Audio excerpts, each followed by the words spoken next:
nongeye kubasuhuza abakunzi ba Pi Network 250. Ni ukuvuga ngo rero nyuma y'uko Pi Network cyangwa se Pi Coin igiye ku isoko, hari abantu bagiye bibaza ibintu bigiye bitandukanye, igiciro, bavuga ati se ni ibingibi dukoze, bavuga bati kwera iki itagiye ku giciro ka GCV. Mbibutse ko GCV price ni igikorwa cyashyizweho na community ariko ntabwo ari Core Team.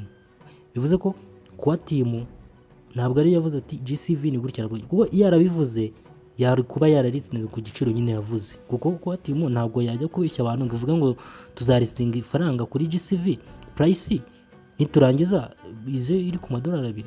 Bivuze ko community bavuga ibyo bashatse. Nk'ubu nshobora kwifata nkafata n'undi muntu tukishyira hamwe cyangwa se abandi bantu bangahe tukavuga ati twebwe Pi izaba ihagaze $100,000. Uri kumva uburyo ni ikintu twe tuje tugakreatinga ariko nyamara ntabwo kivuye kwa nyiri business. Bivuze ko GCV ntabwo yari gushoboka, kuko impamvu GCV batari kwita bayilistingaho ni tujya kureba total supply ya Pi. Ntabwo wambwira ngo niyo yaba total supply yaba ari miliyoni 100 za Pi ugakuba n'agaciro ka GCV, ayo mafaranga ntabaho. Ayo mafaranga ntabwo bapfa kwita bayatanga ako kanya. Bivuze ko burya na total supply irakonta, bigakonta na community y'abantu bari muri project. Niba community irimo abantu benshi kandi total supply ikaba ari nini, ntabwo rero wambwira ngo GCV price iragenderwa. Gusa iyi faranga rishobora kugenda rizamuka iminsi ku minsi, kuko abantu uko bazagenda bagurisha amacoin yabo niko abantu bamwe bazajya basonza bakayagurisha ku giciro cya hasi, coin zikagenda zigabanyuka ziva mu bantu, then igihe runaka cyazagera ukajya kumva Pi yaratunguranye, abantu bari kwicuza ngo kuki tutazi holdings. Rero n'aba subscribers banjye inama nabagira, ntimuzigere muza muri abo bantu bicuza bavuga ati kuki nta holdings iri faranga, dore ko ni faranga nyiraryo arazwi, ni faranga community Core Team yazwi. Bivuze ko ni ikintu gifite value kandi gifite ahazaza. Niba ari faranga tuvuga ngo riri mu bihugu birenga 220, bivuze ko ni ikintu cy'isi yose, ni ikintu gikorwa n'isi yose.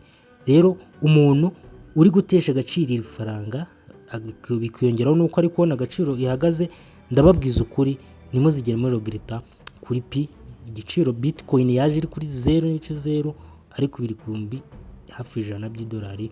Bivuze ko ni igihe cyiza cyo kumenya kubika coin zanyu. Mu gihe wumva rwose nta kibazo ufite mu bukungu bwawe, bika coin zawe uholdinge, kuko guholdinga ni store of value, ni uburyo bwo kubika agaciro, kandi agaciro kari imbere kazatuma hari ikintu ubasha kugeraho, ukavuga ati byibuza Pi narayiholdinze, Pi mpindura ubuzima.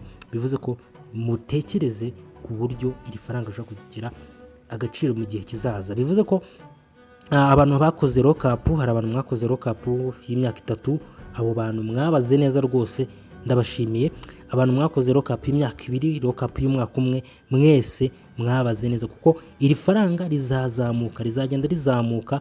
Ubwo rero kandi niba rizaba kuzamuka kandi no muri lockup bari kukungukira, izo ni inyungu zikubye. Navuga ko ari inyungu zikubye rero ku bantu mwese mwakoze icyo nakwita nka lockup y'igihe kinini.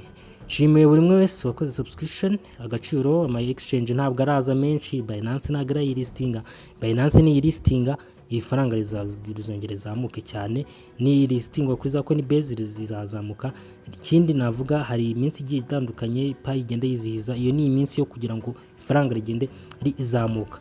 Nibuke gukora subscription. Abantu mudafite iri faranga, hari umuntu wambajije ikibazo muri comment arambaza ati se nk'umuntu utaramayininze iri faranga twazigura.